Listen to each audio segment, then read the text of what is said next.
We're gonna make kibbeh today.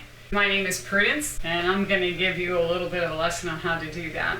Kibbeh is a staple food for a lot of Arab Americans. Our culture is Syrian, and it was a staple food among my family, my grandparents, as far back as I can remember, as far as generations are concerned. And there's approximately 4 generations now from my grandparents to my children. This is called hashwi. I'm passing this down to my family.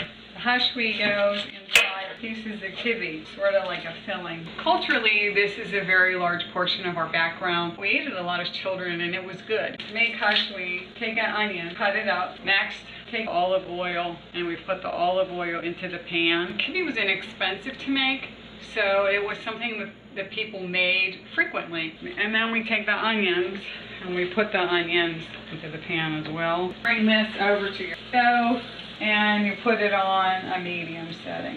It's a lot less expensive than a lot of other dishes. My grandparents came to this country. They did not have a lot of money. They had 5 children. Okay, so what I'm gonna do now is I'm gonna move these onions over into this fry pan, which I have on a simmer heat. And then in this pan, I'm gonna put a little bit of olive oil in it, and then I'm going to put the meat in it, and I'm going to brown the meat. So once we get this cooked and brown, we add the onions to it. Back in those days, women did not work, so my grandmother did not have a job. My grandfather was not educated, spoke very little English, so they never had a lot to go on. You're putting that meat in with the bulgur wheat. So essentially, you're already getting that in another way. This is simply adding it to the onions for texture more than for taste, because there isn't a lot of taste associated with it, simply because the majority of the taste that we have is in the onions. The meat is already dispersed throughout the bulgur wheat, which we have soaked. And you have to soak bulgur wheat because it's very coarse and hard, like sort of like rice. So you have to soak it in order to make it soft. And when you soak it, the wheat actually absorbs the water. And in doing so, it softens it. So my grandmother made a lot of meals that were economical, but yet filled her family because she had 4 boys, and they eat a lot. We're gonna take this wheat, we're gonna put it in this bowl. I'm not gonna put all of it in there just yet. And then we're gonna take our ground meat.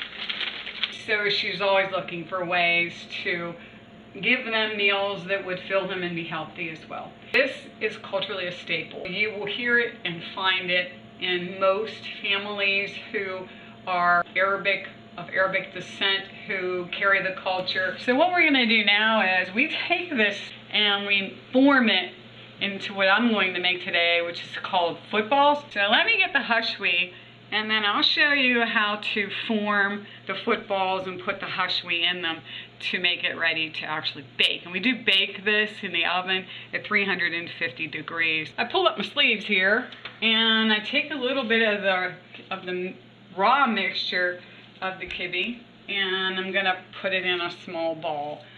And again, the size really depends on you.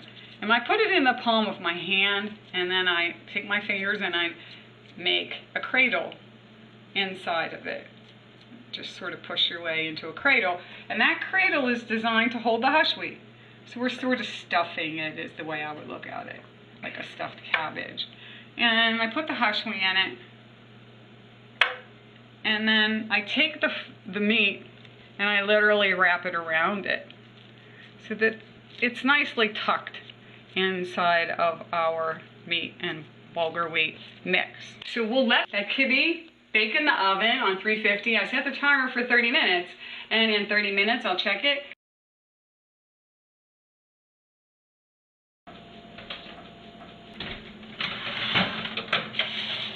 We lucked out on these, and they're firm and they're brown, and I will cut one open for you.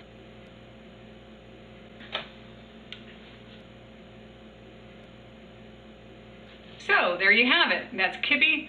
That is one of our staple foods, and I grew up with it as a child, and my children my sons at this point enjoy kibbeh, and I don't make it frequently enough, so it's more or less considered a treat. So there you have it. Easy to make, bakes quickly, not a lot of preparation time, and serves as a really good food source. Have a good day.